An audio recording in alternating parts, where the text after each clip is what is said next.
digamos, un cuadrito donde le explique todos los... Porque sí, produce una confusión, pues, cuando nosotros pasamos, porque nosotros hemos visto paleolítico, qué época es, y aunque no crees, hay diferentes definiciones. Por ejemplo,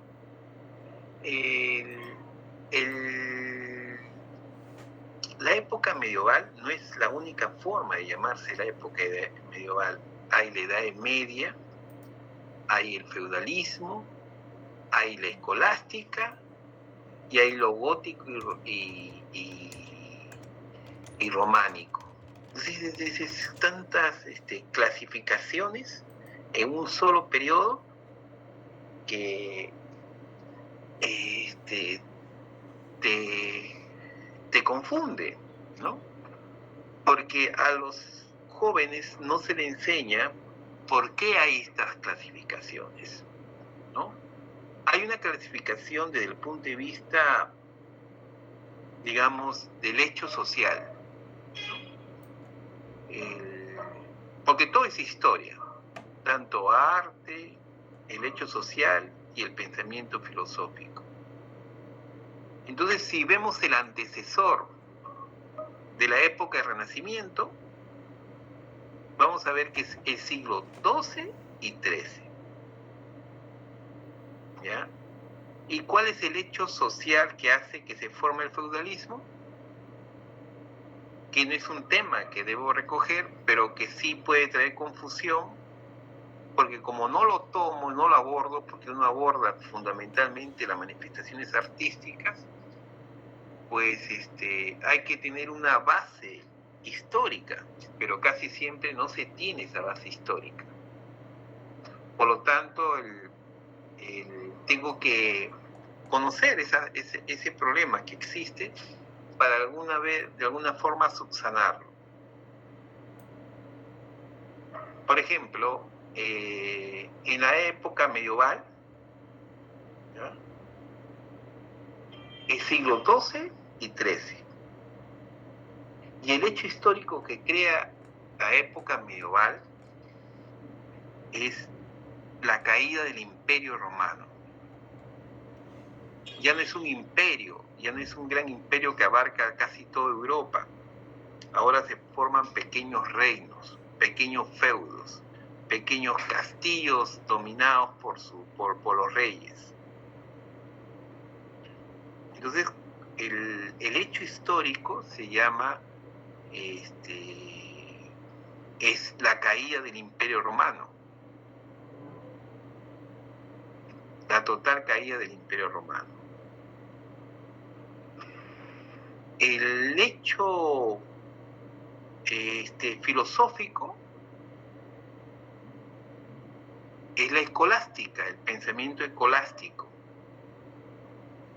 que se daba en las abadías, ¿no? Entonces se puede conocer como el pensamiento filosófico, teológico y filosófico, porque se produjo dos tipos de pensamiento: el teológico y el filosófico escolástico. ¿Ya? Eso es. Y como arte, hemos visto que existe románico y gótico. Pero tanto románico como gótico, tanto pensamiento escolástico en el siglo XII, XIII, tanto el hecho social del imperio, la caída del Imperio Romano, pues instaura lo que son los grandes reinos en Europa, el siglo XII. Entonces entramos 12 y 13, entramos al siglo XIV con el Renacimiento. El Renacimiento implicó un hecho social muy importante. A ver qué hecho social ingresa en el Renacimiento. Si había muchos reinos,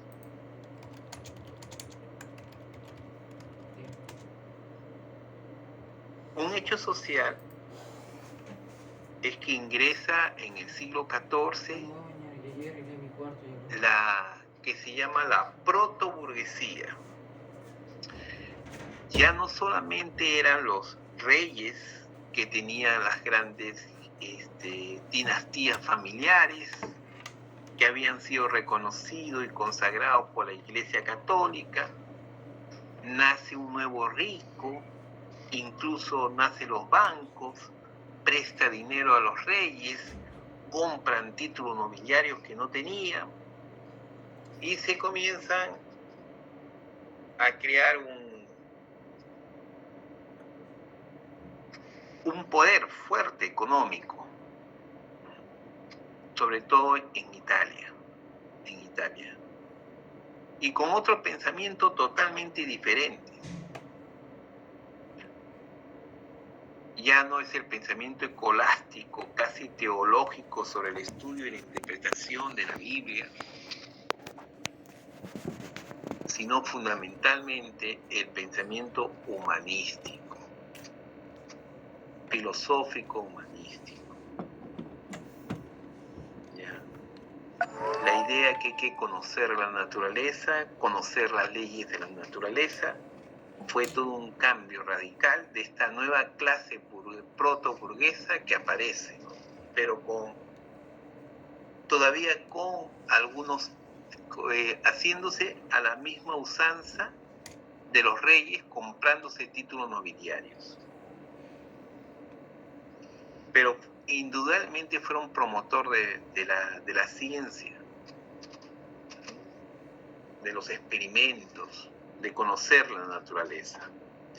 Entonces, como ven, mientras que para el medioevo es la caída del Imperio Romano y se forman los reinos, en el Renacimiento, siglo XIV y XV, es el surgimiento de una clase proto-burguesa. A diferencia de los reyes, que eran casi parásitos del gobierno, del Estado, y que tenían una ley absoluta. En cambio, los hombres del Renacimiento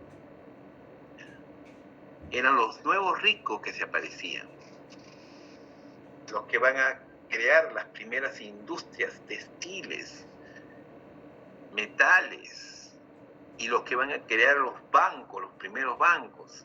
Ellos fueron esta nueva clase la que surgió. Pero el pensamiento filosófico, el pensamiento ideológico en filosofía no se le conoce pues a esta época de Renacimiento, no se le conoce pues por siglo XIV o XV, no se le conoce filosóficamente, no se le conoce como el ascenso a la burguesía, sino se le conoce como una época filosófica del humanismo, ¿no? O sea, como hecho social, la ascensión, la ascendencia de los grupos protoburgueses. Como pensamiento filosófico, el humanismo. Y como arte, ¿cómo creen que se llama?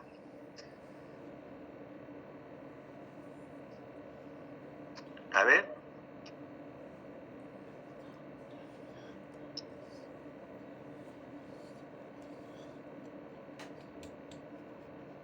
Este periodo del siglo XIV y XV, como hecho social, como clasificación social, ¿ya?, es la ascendencia de los nuevos ricos que van a desplazar a los sectores, digamos, monárquicos, ¿ya?, que tenían familias.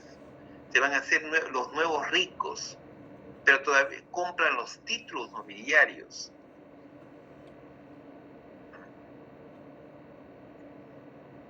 Pero como hecho filosófico, el humanismo, que significó la idea de controlar la naturaleza, incluso el hombre como conocedor a través de su razón de las leyes naturales. Pero como hecho artístico que nos compete, ¿cómo lo denominamos?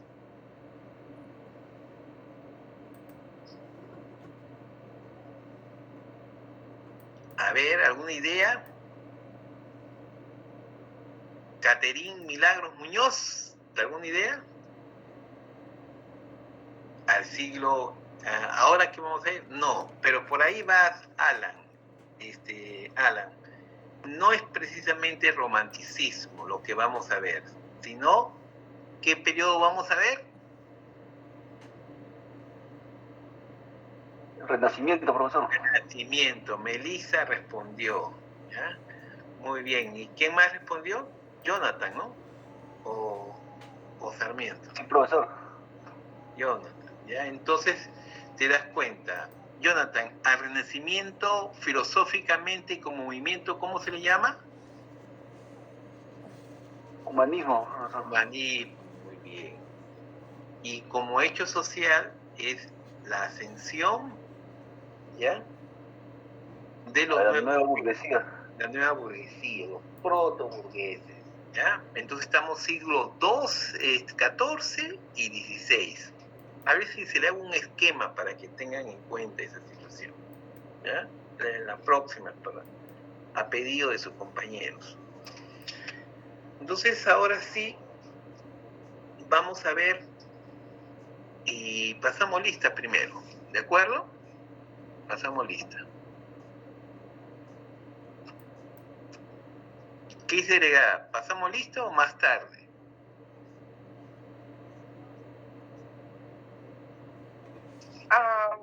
Puede esperar unos minutos, profesor, porque por lo que veo aún no se conectan todos los compañeros. Ya, muy bien. Entonces estamos ante un periodo muy interesante. La palabra renacimiento. ¿Alguien tiene una idea de lo que es renacer? ¿Qué significa renacimiento? Creo que ya lo dije, pero quiero que me lo digan, pero precisen mejor.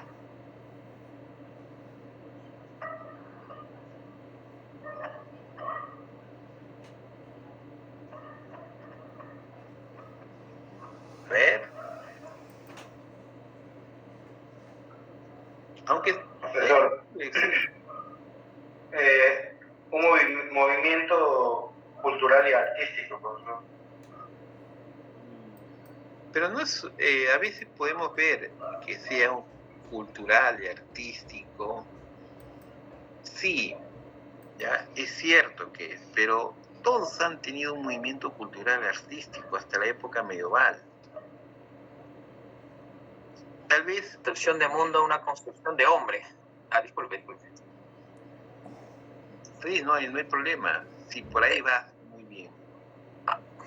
¿Ya? Pero esa es la cuestión filosófica, mi estimado. ¿Ya? Porque fue después de la peste negra, profesor, ¿puede ser? Ese es el hecho social. Piensen en la palabra renacimiento, tiene que ver con el arte. Profesora, buenas tardes, Ana.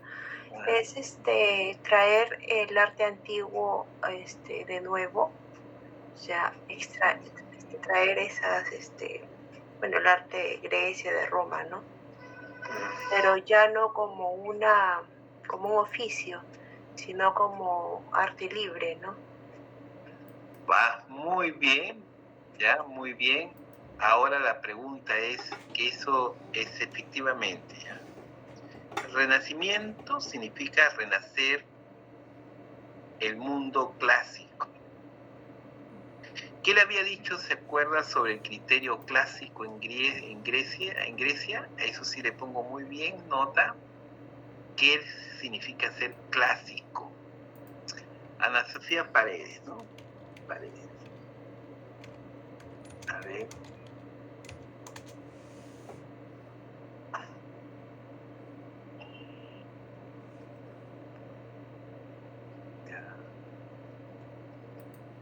Ana Sofía Paredes, ¿es la primera vez que participas? Sí, profesor. No tienes ninguna participación y has hecho una muy buena ahora, ¿no? Bueno, lo que recuerdo que usted comentó de la época griega fue que tenían estándares, ¿no? Ya. Y se dejaban llevar mucho por la métrica. Muy bien, mi estimada Ana Sofía. Me sorprende que no tengas ninguna participación y que recién estés participando. Que hoy día no estoy en la oficina y estoy en la casa, profesor. ¿Y que vas a estar ya desde ahora en tu casa? ¿Cómo es? No, es que estoy con un tratamiento médico, por eso. Ah, y después vuelves a tu trabajo. Sí. Qué pena, porque necesitábamos pues tu participación. ¿Ya? Y de todas maneras son puntitos que van ganando el alumno. Efectivamente, ¿ya? La palabra renacimiento significa renacer el mundo greco-romano, volver al mundo clásico. Y cuando utilizan la palabra clásico, acuérdense, es el modelo en todos los sentidos. En todo caso, su compañero que dijo es un movimiento cultural,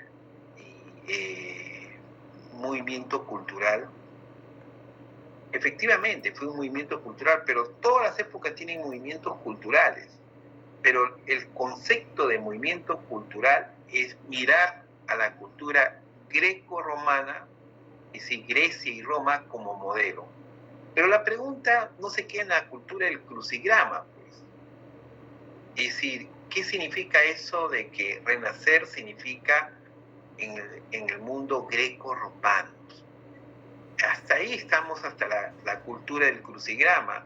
Llene usted qué significa el renacimiento, aunque hay varias tonterías que ponen también.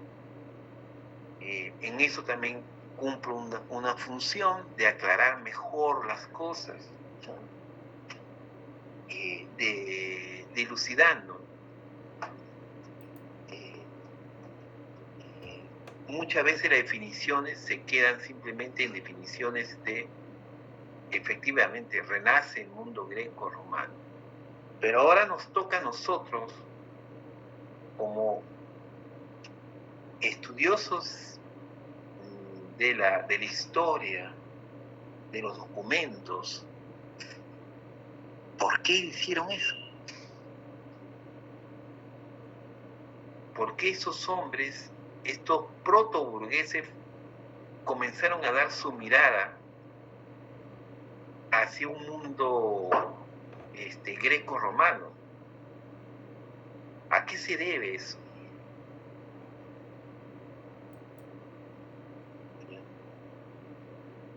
Si el modelo no era el modelo que Dios nos presentaba a través de la Biblia. Todavía siguen siendo muy religiosos, ¿eh? Y siguen manteniendo el sistema de los reyes y todo, porque ellos compraron esos títulos nobiliarios. Uno de los más grandes familias que compraron, incluso llegaron a ser a uno de su familia papa. ¿Conocen a uno que es italiano, de las grandes familias italianas en el Renacimiento? Los Borgias. Borgias. Los Medici. Los Medicis. Muy bien, ¿ya? Los Medicis. Y los Medicis fueron las grandes familias que tuvieron mucho dinero, pero también tuvieron una característica muy interesante.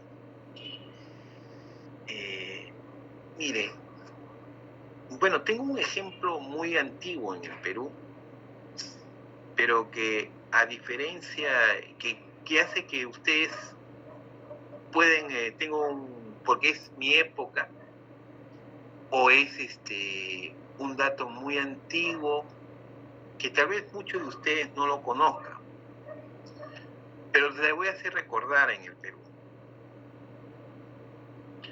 Indudablemente, así como existió un grupo que ascendió económicamente en Europa y comenzó a prestar plata, tenían economía, es un grupo emergente económicamente.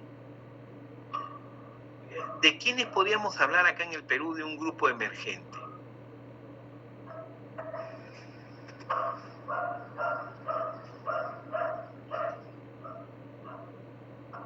¿De la familia republicana? ¿Un grupo qué? Emergente, así, que no viene de las oligarquías, que nace del empuje de los emprendedores. ¿De quiénes estamos hablando? ¿De qué sector? Sin decirme familias, por ejemplo, acá en el Perú. Actual.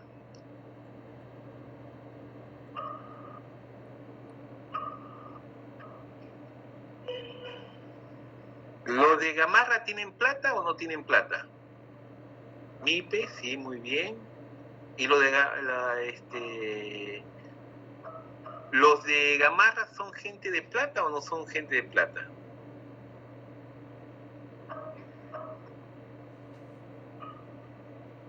Clase media, sí. Pero algunos tienen mucho poder económico, ¿no? Han logrado mucho poder económico. Algunos llegaron a tener ser media alta, sí, podríamos hablar, y tienen poder económico.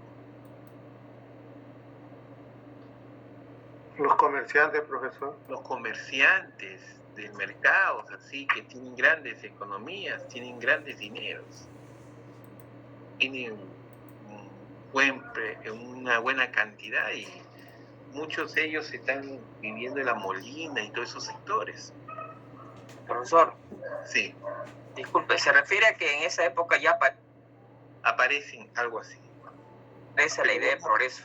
Aparece la concepción de que uno puede salir de su estrato. Sí, exacto. ¿Ya? Puede salir de su estrato en el cual antes de eso estaba destinado él y su generación. Esa idea de progreso es nueva para esa época, que para nosotros ya no lo es, pero es nueva definitivamente para nuestra época.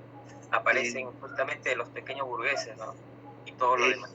Exacto, eso es lo que quiero decir, mi estimado Ramos Pacheco. Muy bien, ¿ya?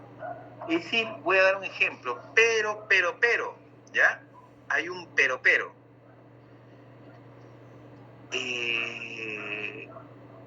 Hay uno que era el rey del yin, se llamaba Chiroque.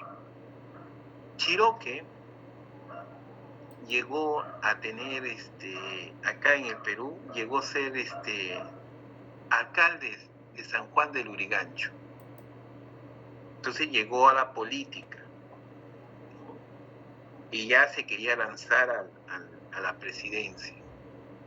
Pero un hombre que tenía economía a partir del fuerte ingreso que había obtenido por las confecciones de bien.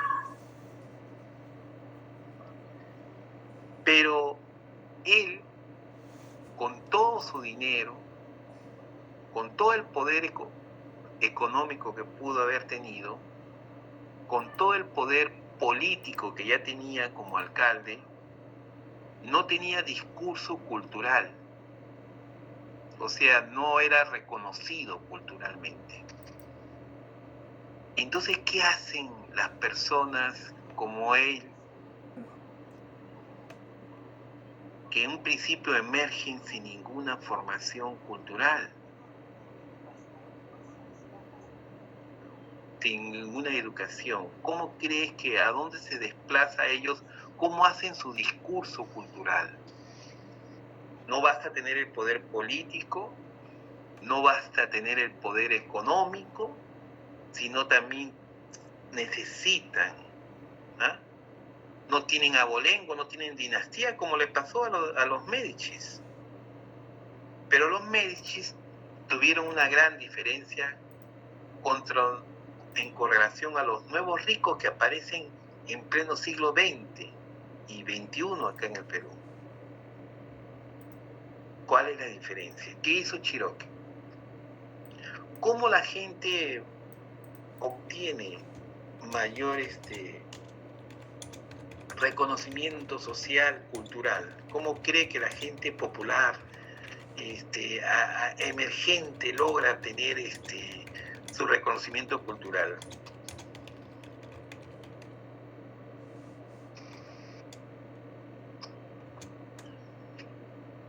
Con cargos públicos, profesor. Cargos públicos. Obras. Podría ser eso. Bueno, me parece que fuera eso, ¿no? Creo que es una cuestión mucho más mediática. Estar en la televisión, estar en los medios de comunicación. Y Quiroga encontró la mejor manera de hacer un escándalo con Carlos Cacho y algunas modelos. Hizo un escándalo, un choque, y salió Quiroga en la televisión. Al parecer eso le encantó y muchos encuentran su forma de reconocer a través de los medios de comunicación. Ese es el espacio cultural en el cual uno se reconoce. El TikTok, ¿no? Las redes sociales, la televisión, es el medio ahora cultural en el cual la gente se siente reconocida, aunque todo sea una farsa. Simplemente imágenes. Es el espacio donde alguien busca el del poder político y cultural y utiliza, pues, ¿no? Utiliza toda la forma, la propaganda, los medios para hacerse reconocer. Pero los hombres de Renacimiento, estos nuevos ricos que estaban preparados, dijeron, no había televisión, no había TikTok, no había redes, no había televisión. Encontraron y eran educados y encontraron una forma cultural de hacer un discurso diferente a lo que era el pasado. ¿Cuál fue ese pasado? Vieron su historia. Y su historia nacía desde Grecia y Roma. O sea, no basta tener el poder político, lo tenían, ¿no? Muchos eran gobernantes, eran parte de la clase aristocracia. No solamente tenían poder económico, formaron los primeros bancos, sino tenían que tener un discurso cultural. Y el discurso cultural es volver al mundo greco-romano y fomentar las artes y las ciencias. El desarrollo de las ciencias. Esa es la característica del mundo renacentista. Ahora sí lo vamos a ver en una diapositiva y ahora sí creo que puedo llamar lista, ¿no, mis estimados? ¿No? Voy a llamar lista, ¿ya? Sí, profe. Ya, ahora. Román Aguirre Riati. Profesor presente, buenas noches. Buenas noches. Patrick Anderson Agurto. Profesor David, buenas noches. Buenas noches, joven, ¿cómo está? Michelle Alexandra Angelia Olivera.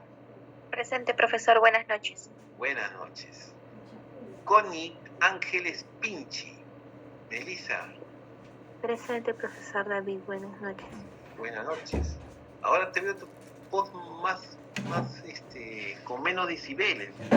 Siempre participas. Sí. Estoy un poco enferma, profesor, disculpe. Ah, ya. Ya, por eso pues te he notado así. ¿Muy mal o estás, perdón, disculpa, no se dice muy mal, estás, con cuidado puedes escuchar, ¿no? ¿O no? ¿Cómo si te sientes? Ya paso a la otra persona. Stuart Alexis Aparicio. ¿Se encuentran? En el chat, profe. Ya, muy bien. Víctor Alfredo Atúncar, Chumpitaz. Buenas tardes, profesor presente. Buenas tardes. Víctor Atilio Beldi Fuentes. Profesor, muy buenas noches, señor profesor. ¿Cómo estás, Beldi? Buenas noches, profesor. Gracias. Carol Mariela Buendía, Cueva. Presente, profesor. Buenas noches. Buenas noches. Manuel Hilario Calderón Ardiles.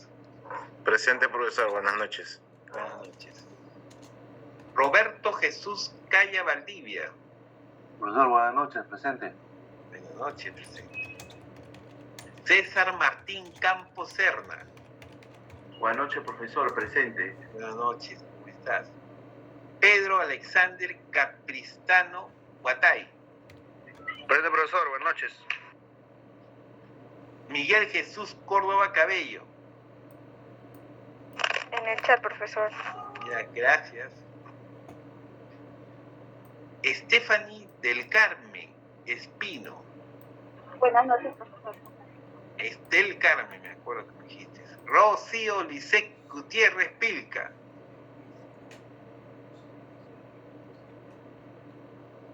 Rocío Lisek Gutiérrez Pilca. John Gustavo Guamaní. Presente, profesor, buenas noches. Buenas noches. Gladys Leslie Lescano Castillo. Buenas noches, profesor. Presente.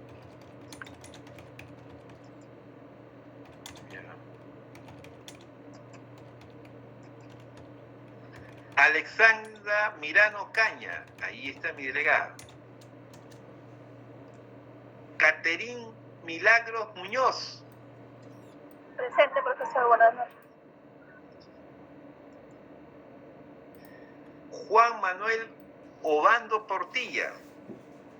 Buenas noches, profesor presente. Buenas noches. Jonathan Pajuelo Aguirre. Presente, profesor, buenas noches. Buenas noches. Ana Sofía Paredes de la Cruz. Presente, profesor. Buenas noches. Buenas noches. Gerson Javier Parodi Matallana. Presente, profesor, buenas noches. Buenas noches. Pascual Florencio Ramos Pacheco. Ahí está Pacheco. Presente, profesor. Buenas noches. Sí, buenas noches. Lixec Matilde Ramos.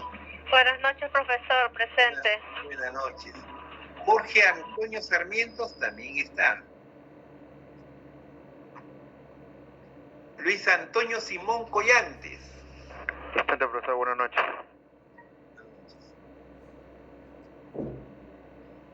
Gonzalo Daniel Suárez Cazorla. Buenas noches, presente. Buenas noches. Kiara Leticia Tirado Zavala. Buenas noches, profesor. Presente. Buenas noches. Miguel Omar Velázquez Cabero. Buenas noches, profesor presente. Buenas noches. Giacomo Patricio Vieira Flores.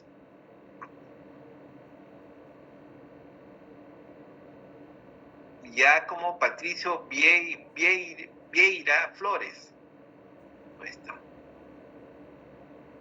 Alan Javier Zavala Poma. Profesor, buenas tardes, presente. Buenas tardes.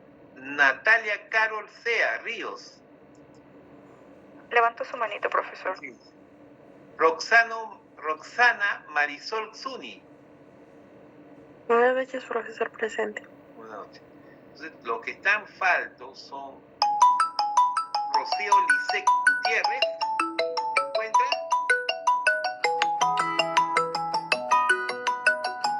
Rocío, ¿alguien sabe de ella? Nadie sabe de ella. No está en la llamada, profesor. No está conectada. No está conectada. Y también Lisek Gutiérrez Vilca. Patricio Vieira Flores también no se encuentra.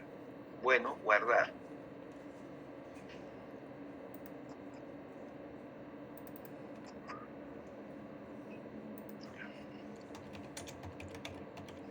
Ahora vamos a entrar al mail.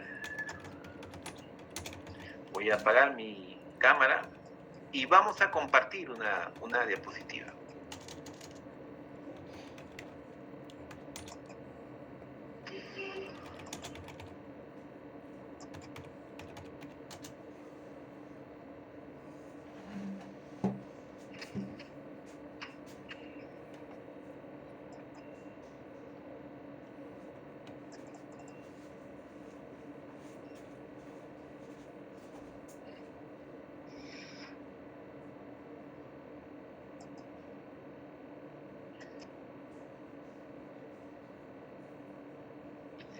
¿Todo ven?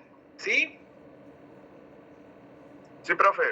Ya Sí, todo profesor. está bien. Sí, profesor. Arte renacentista. Ya hemos visto que la palabra renacimiento proviene de la palabra. ¿Qué palabra proviene del renacimiento? Lo dijo una señorita que ahora está en su casa. ¿De dónde palabra viene la palabra renacimiento? Del arte antiguo, profesor. Ya, pero vamos a poner ya. Vamos a poner acá para que ustedes tengan acá. Arte clásico. Renacer. Vamos a ponerle con mayores letras más grandes. Significa. ¿Qué me dijo, señorita? A ver, ¿qué significa? Renacimiento. Arte clásico, o sea, traer de nuevo el arte Bien. clásico. Renacer, que significa renacer, Ah, ok. el modelo clásico, que significa modelo. El modelo es clásico, ¿no? Vamos a poner el arte clásico, y cuando vean el arte clásico es como modelo a seguir.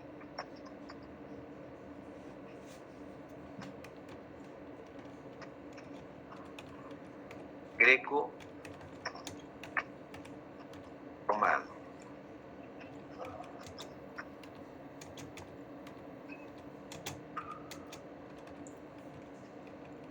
Greco romano.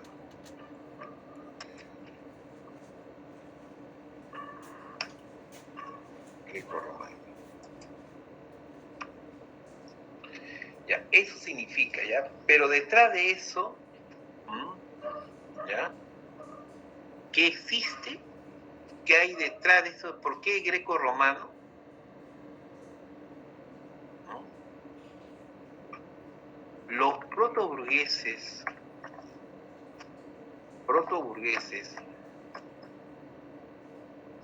o sea, los nuevos ricos, ¿ya? Los protoburgueses, no solo se propusieron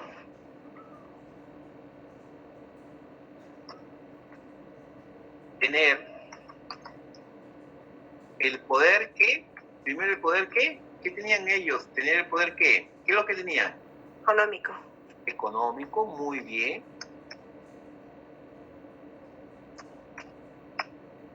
¿Qué más tenían ellos? Aparte del poder económico.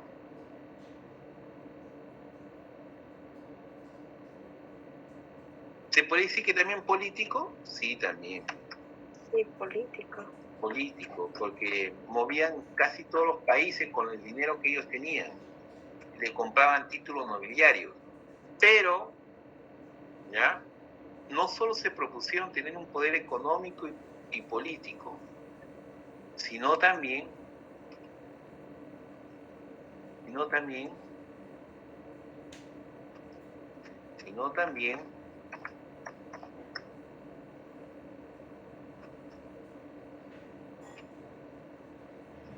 un discurso que, a ver, ¿qué se puede decirme? Un discurso que ya tiene lo político, ya tiene lo económico. Querían abarcar todo lo que era la cultura, profesor. Ellos tenían entre familias tenían una pendiente lucha de por quienes tenían las mejores obras de arte, ¿no? Claro, un discurso, a los mejores artistas. Un discurso cultural, ¿ya? Con ese fin,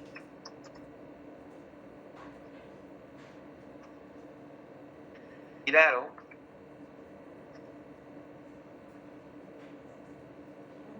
su pasado histórico,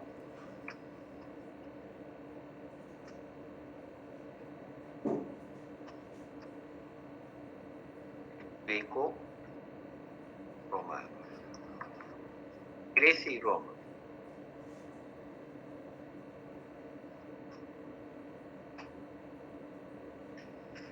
Pero vamos a ver cómo fue esa mirada, ¿ya?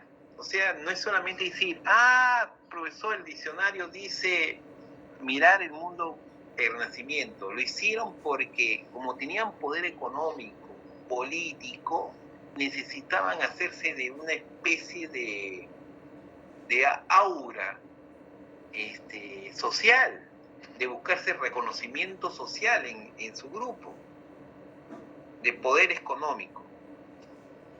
Entonces lo que hicieron es mirar su pasado, y el pasado que era una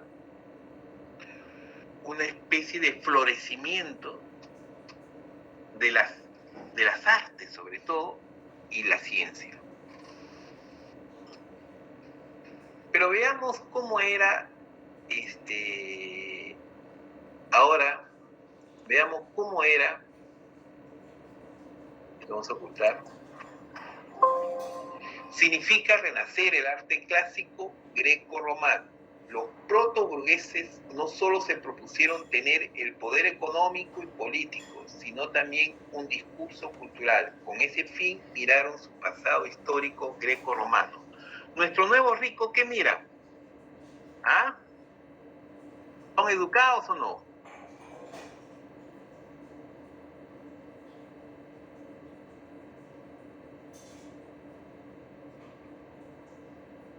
Deberían educarse, por eso es importante, pues, porque pueden tener poder económico, pero cuando miran la parte cultural son unos alienados, unos enajenados, y se dejan llevar por los medios de la cuestión mediática de los medios de comunicación.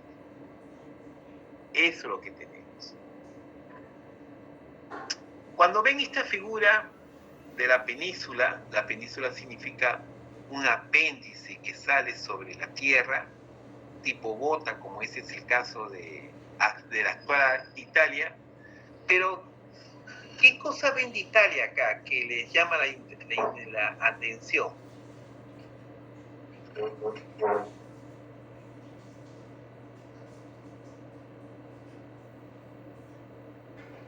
¿Qué cosa ven de Italia ahí? ¿Es igual a la Italia de hoy? No, profe. ¿Por qué? Los reinos del norte, no todos son Normandía. Ya, muy bien. Como ustedes se dan cuenta, Italia, como ahora está unificado, no estaba. Eran varios reinos que compartían, sí, una misma historia, un mismo idioma, pero incluso muchos de ellos, el Imperio Austriaco tenía todo lo que era el reino de Lombardía. Y el Estado papal abarcaba Milán, abarcaba todos los estados pontificios, ha quedado en su mínima expresión. ¿Qué cosa es ahora? El Vaticano. El Vaticano, que es una cosa que ni siquiera puede estar en este mapa tan chiquito, ¿ya? Pero finalmente es un estado reconocido dentro de la misma Italia, ¿ya? Es un estado que se maneja como un estado. Tiene sus gobernantes, es el Papa. E incluso los estados papales, o sea, quienes manejaban, incluso Roma era parte del estado pontificio. Había el ducado toscano, y en Cerdeña fue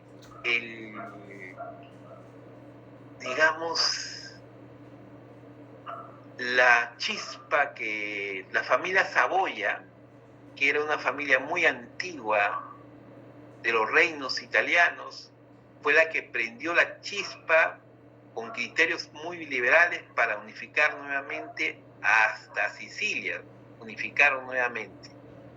Pero eso fue en el siglo XIX, pero estamos hablando del siglo XIV.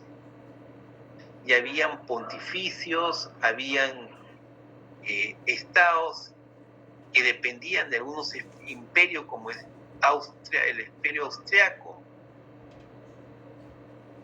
y habían familias que dominaban acá, como es el Cerdeña y los Saboyas. Es decir, eran pequeños reinos, pero con una gran empuje económico, que eran su burguesía que estaba creciendo en Italia. Pasamos. Los antecedentes. ¿Se acuerda cuando Roma se disgrega y se forman los pequeños países? Esos pequeños países forman espacios donde tengan su fortaleza. La gente trabajaba en el campo para mantener a los reyes, ¿no?, económicamente. Y existían los castillos, como que era la gente vivía así con precarias formas afuera, pero en el momento de guerra y de lucha, los castillos cumplían su papel importante de defender a la comunidad, que eran sus siervos. El rey les garantizaba la seguridad de que no le roben sus pertenencias, no maten a sus hijos. Pues era una seguridad militar que garantizaba el rey. Pero el rey no solamente tenía el poder, era el protector, digamos, sino también el que ejecutaba las leyes también. Era terrible en esa situación. Entonces pasamos, ese es el antecedente, siglo XII y XIII, y pasamos ya al XIV. ¿Qué ven? Que comienza la gente a tener plata y formar ¿qué cosa?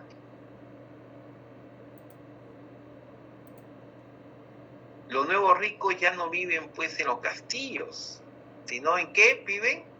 Palacio. Palacios, muy bien. Este es el zaguán, el patio.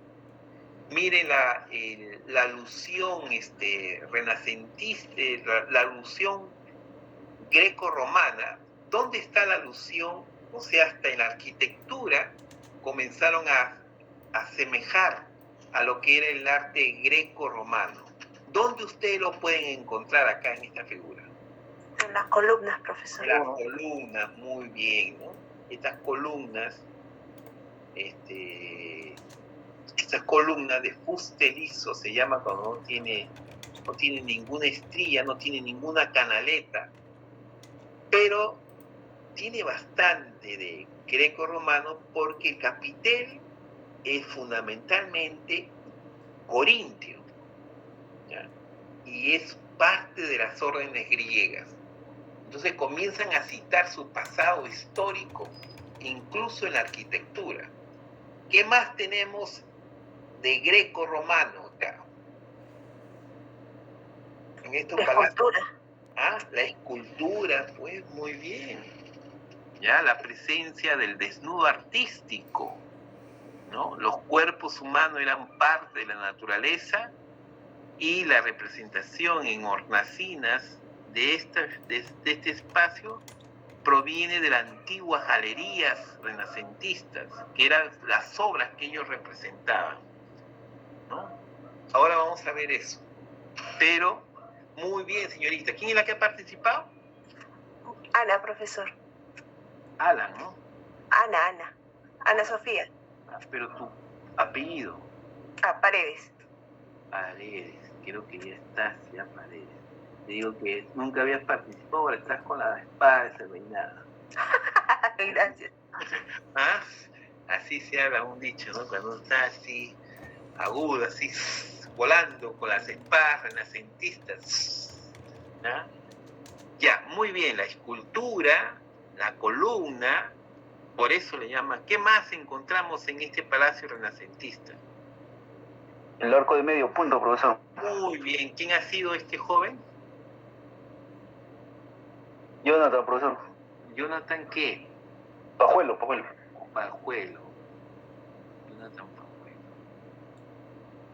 Muy bien. Efectivamente, el arco medio punto, ¿no? Las esculturas como parte del desnudo artístico, el arco de medio punto, todo eso nos hace, este es lo que recorre, todo esto se llaman cornisas, ¿ya? Esta es la cornisa corrida con relieves en el arquitrabe, ¿ya? Eso es parte del estilo de citar el arte clásico greco-romano. Y esto lo hace ya no en el palacio, en un templo, sino en su mundo interno, en su mundo familiar, que se llama palacio. Este tipo de arquitectura no se hacía en la vida cotidiana, ni mucho menos tenían, grandes palacios, vivían en cuartos los señores ciudadanos, pero la ciudad, sus templos, sí tenían estas columnas con estas órdenes dóricas, jónicas, corintias, con sus templos de arco en medios puntos y su cornisa corrida, totalmente corrida. Pero era en el templo o en las obras públicas, como el foro, por ejemplo. Sin embargo, el palacio va a citar el arte clásico no como obra pública, no como templo, sino como parte de su palacio, de su vida interna. Va a traer a este mundo greco-romano en su mundo interno. ¿Ven la gran diferencia? Ya en las casas, en sus habitaciones, lleva este mundo interno, formando lo que eran estos nuevos ricos, los palacios. ¿Ven la diferencia con el mundo greco-romano? ¿Sí? Mientras que el arte tenía una función pública, religiosa, ritual de los dioses, acá con este tipo de arquitectura fue totalmente diferente. Ya no era para fines públicos ni para fines religiosos, sino para tu solaz edificio familiar. Esa es la gran diferencia. Pero se comenzaron a conocer, porque a la mar del arte clásico comenzaron muchos la venta del arte griego y romano, a robarse todo lo que existían de esos países. Y nace esta idea poseedora de posición que son los coleccionistas. El urbanismo renacentista, así como existían palacios, la ciudad tuvo que tener su forma de organización. Y esta organización implicó crear murallas en defensa de la penetración militar extranjera, y lo que eran estos puntos eran las fortalezas, ¿no? Era concéntrico, todos estaban en un solo punto, estas eran las calles, y todo era concéntrico en el edificio. ¿Algo le hace recordar esto? Al panóptico, profesor. Claro. Y esto es Lima también. ¿Han visto esto? ¿Qué cosa es? A ver, ¿qué ustedes imaginan que son? Las ex-murallas. La ex-muralla. Muy bien.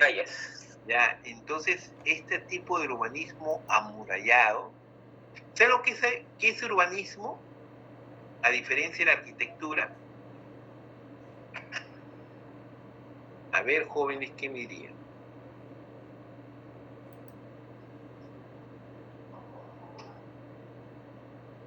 ¿Qué me dirían? A ver, ¿qué es urbanismo y qué es arquitectura? Estamos hablando de urbanismo.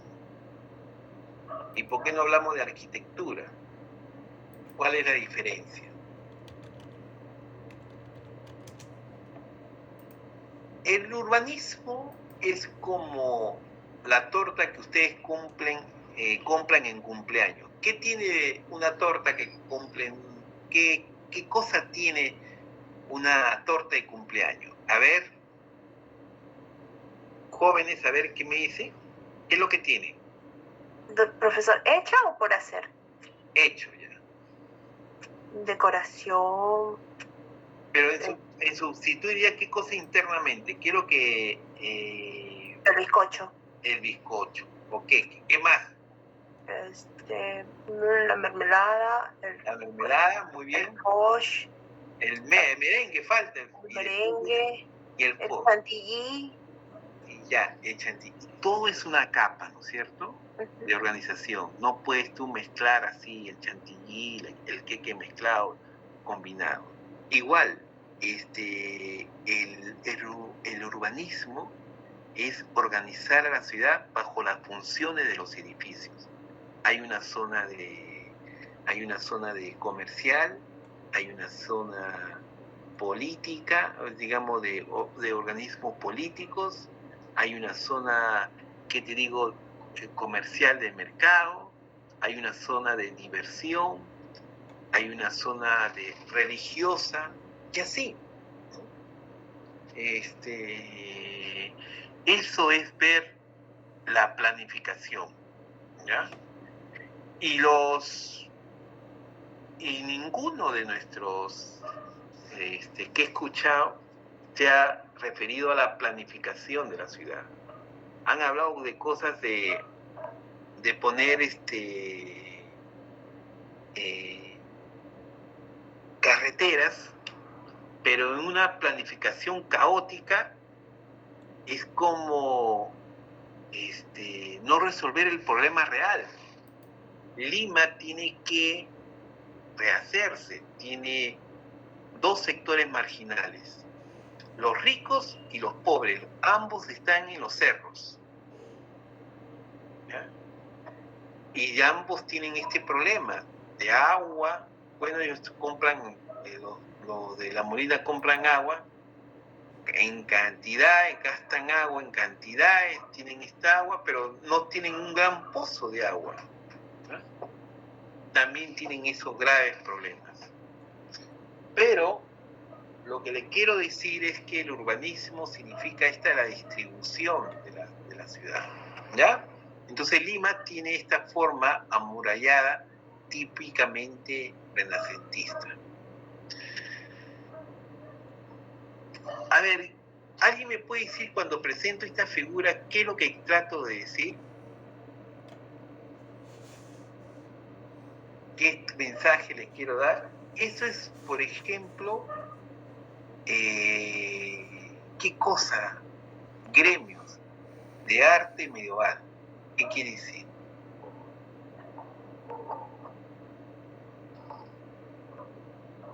Nos está mostrando diferentes oficios. Muy bien, muy bien. ¿Qué señorita habló? Ana Sofía Preves. Ana Sofía, nuevamente.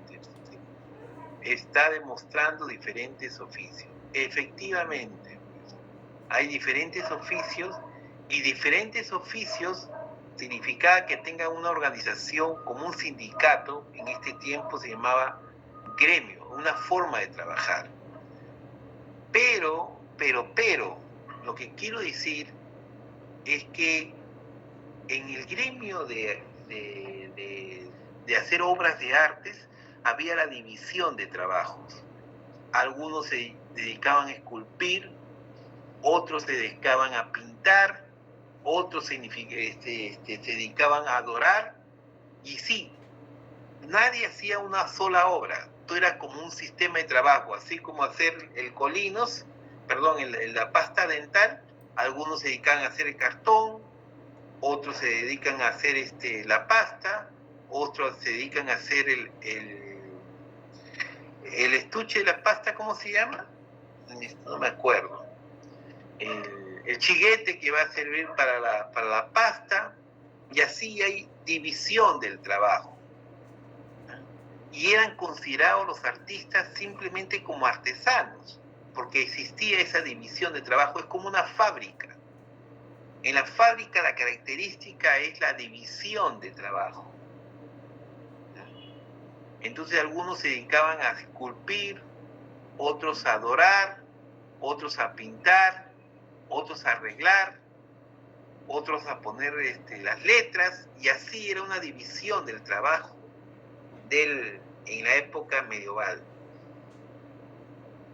Cambió cambió para esto.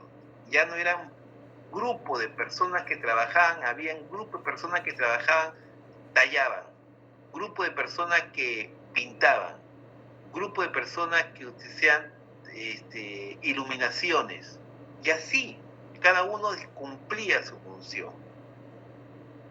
Profesor, una consulta. ¿Esa pintura es entre la transición de la época media con el Renacimiento? Exacto, ¿ya? Es una etapa, pero lo que quiero decir es que la forma, los artistas eran simplemente unos trabajadores que cumplían un oficio. Los que pintaban, unos se dedicaban a dibujar, otros a doblar, como si fuera una fábrica. No había ninguna diferencia con un trabajador que se dedicaba a hacer, por ejemplo, talabartería con algo del cuero. No era más o menos. El artista era un trabajador más, un obrero más que trabajaba. No existía esta cuestión de la mitificación del artista. Era simplemente un trabajador, un tallador, un dorador o un dibujante o el que se dedicaba a hacer el marco. Y así era la división del trabajo en el mundo medieval. Todo esto cambió en el Renacimiento. ¿Qué ven acá? Un taller, un estudio. Ya, y entonces nace ya no la fábrica, el atelier, el lugar de estudio. Ya no está supeditado a que le digan, ¿sabes qué? Acá de acá a 8 meses tienes que hacerte 8 Cristos, 5 Virgen Marías. No. Esta vez el artista se daba su tiempo, tenía su propio espacio, con luz, que le llegaba la luz. Mayormente los trabajadores, los artistas vivían en lugares oscuros. Y así se llama atelier, ese taller del artista. Y ahí el atelier no hay división de trabajo, todo él hace, todo él integra, desde la producción de sacar la piedra de Carrara. ¿Sabe lo que es la piedra de Carrara? No, profesor. El mármol de Carrara, ese mármol que ustedes encuentran en las esculturas. ¿Han ido a la Alameda de los Descalzos? Sí, profesor. Ya, ese es de piedra de Carrara. Es un tipo de mármol muy lindo que no tiene veta. Es un mármol totalmente blanco, lechoso, que no tiene ninguna veta, ninguna vena, así que se le venga y produzca una cierta disonancia, no, totalmente blanco. Pero acá los locos conservacionistas de la municipalidad que están a cargo de eso, ¿qué estupideces cometen?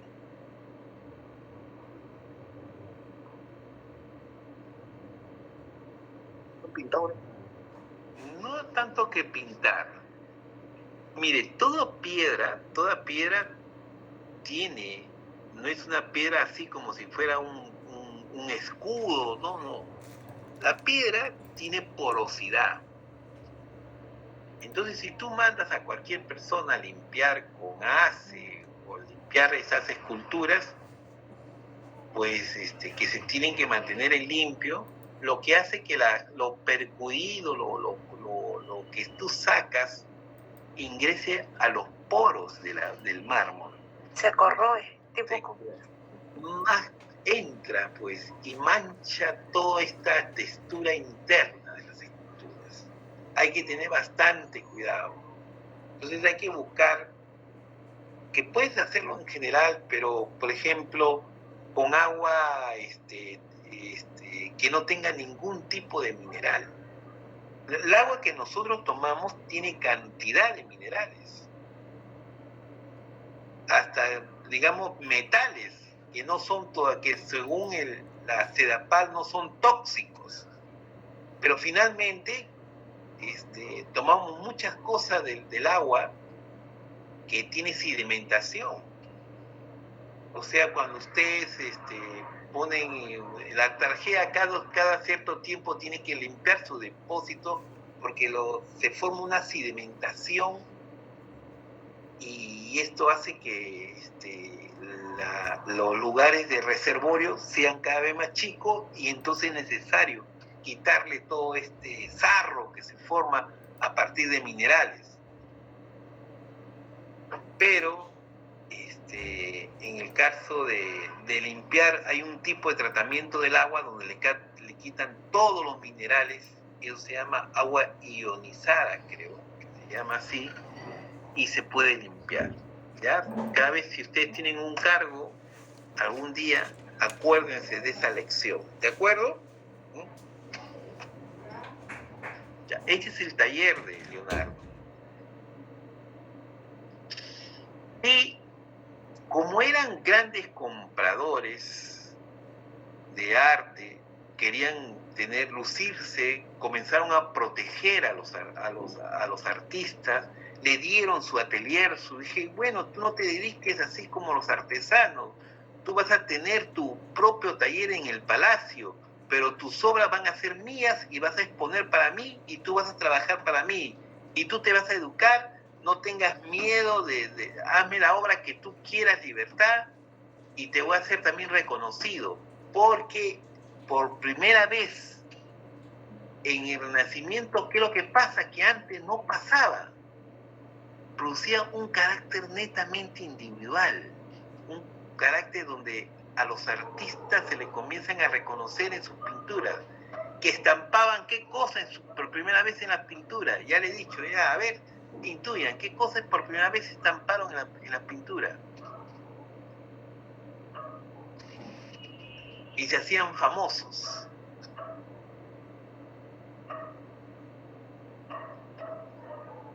Profesor, si no me equivoco, eran a las familias, a ellos mismos. Claro, sí, pero el artista tenía su taller individual. Y ya no trabajaba en gremio en forma comunitaria. Y el artista también fue mantenido por los nuevos ricos que llamaban los mecenas, efectivamente, le llamaban los mecenas. Los mecenas también querían que se reconozcan a los grandes artistas, que se conozcan porque eran obras de Masaccio, Botticelli, Rafael, Giotto, estos hombres grandes artistas del Renacimiento. Pero ellos, como trabajaban en forma individual, querían estar expresados en las obras pictóricas. ¿Y qué hacían en la obra pictórica para que ellos estén expresados? La firma, productor. La firma. ¿Quién dijo la firma? La firma, ¿verdad? ¿Quién dijo la firma? Bajuelo, efectivamente. La firma, pues. Por primera vez las obras comienzan a firmarse. Antes no. Antes era anónimo. Es más, todo lo que van a ver ustedes en manuscritos medievales, por más hermoso que hemos visto estas orlas, estas miniaturas, estas iluminaciones en los documentos, por más hermoso, no hay un autor. En cambio, los hombres renacentistas, en este afán individualista que el hombre conoce toda la naturaleza, quisieron estampar ese individualismo firmando ellos todas sus obras. ¿Ya? Las obras en la época del Renacimiento se pintaban. Y había un espacio, había un lugar que era la producción, el famoso PDC, el taller o atelier, el taller individual del artista. Había un espacio de distribución del arte para que ellos quisieran conocer, como el marketing del arte, la distribución ahora lo distribuimos a través de redes sociales, lo distribuimos a través de televisión, de cine, pero en ese tiempo el medio de distribución era la galería, para que se conozcan. En un principio eran galerías simplemente de la aristocracia de ese momento, pero finalmente eso es. A ver, acá para que no malogre las pinturas, ¿qué hicieron en estas galerías?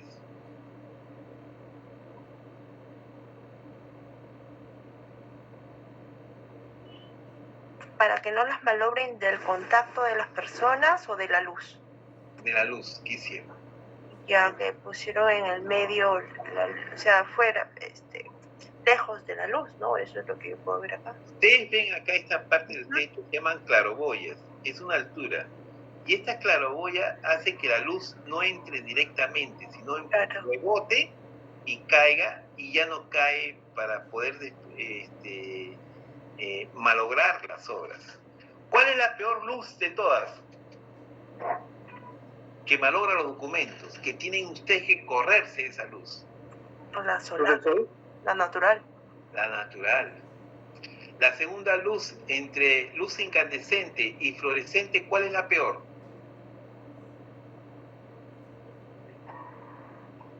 La incandescente. Incandescente. No. ¿No? La fluorescente tiene más ultravioleta. Y es la que más usamos. Y es la que más usa, pues. Es puesta en pequeños momentos, pero entre la luz incandescente lo que produce genera otras cosas, ¿ya? No es que desmanche, no es que despinte, quite el color. La luz incandescente tiene infrarrojos que produce calor y produce otras bacterias, pero la ultravioleta sí te quita el color, el fluorescente te quita el color. Por eso mayormente se utiliza luz, ¿qué cosa? Hay una luz que ahora se utiliza, es barata, luz dicroica, ¿ya? La luz dicroica que tiene, que utiliza un espejito y una bombita bien chiquito para producir, eso es lo que utilizan mayormente en las tiendas comerciales, que le da un ambiente romántico. Esa lucecita es menos letal que la luz solar y la luz fluorescente. Esto es lo que nosotros, por eso tienen que cuidarse los papeles. ¿Ya? Al igual que la pintura, los papeles son importantes de cuidarse.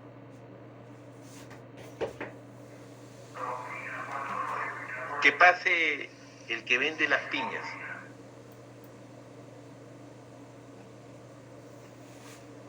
Un ratito voy a cerrar las ventanas para que no se escuche mucho.